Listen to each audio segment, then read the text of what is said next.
This is Heather Hawkins from Enviromom.com. Renee Limon and I created Enviromom to help other parents take baby steps toward a greener lifestyle.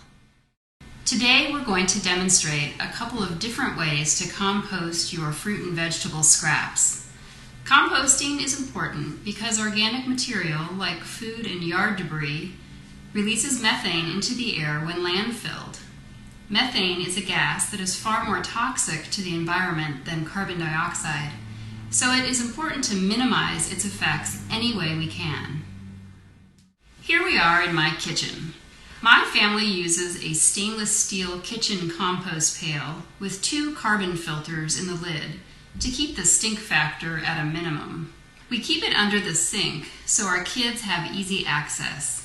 For a long time, we used a large plastic container with a tight lid, which also worked well, but the kids had a harder time getting the lid on and off. We put our veggie and fruit scraps, coffee grounds, and eggshells into the pail and empty it into the backyard composter every 2 to 3 days in the summer and about once a week during winter. The backyard composter we use is called an earth machine.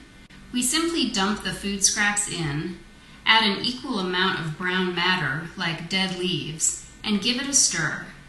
The compost should be a little damp, so in the dry months I usually add a little water to help with decomposition. After several months, you should have a supply of rich dark compost to add to your garden. But creating compost to add to your garden doesn't have to be your goal. Just keeping your food scraps out of the landfill is enough. I've never emptied this compost bin, yet I add organic matter to it every week. It never fills up because it is constantly breaking down. I found that using a system like the earth machine is one of the easiest ways to compost for my family. Now let's see how Renee composts in her home. In our house, we also use a countertop compost container.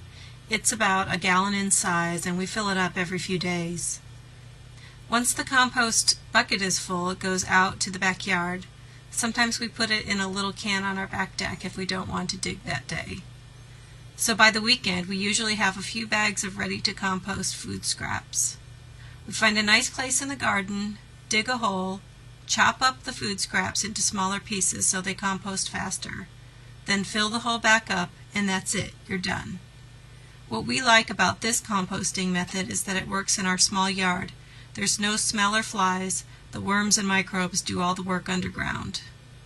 We do have raccoons in our neighborhood, so we usually place a few bricks on top of a fresh dig to keep the raccoons out.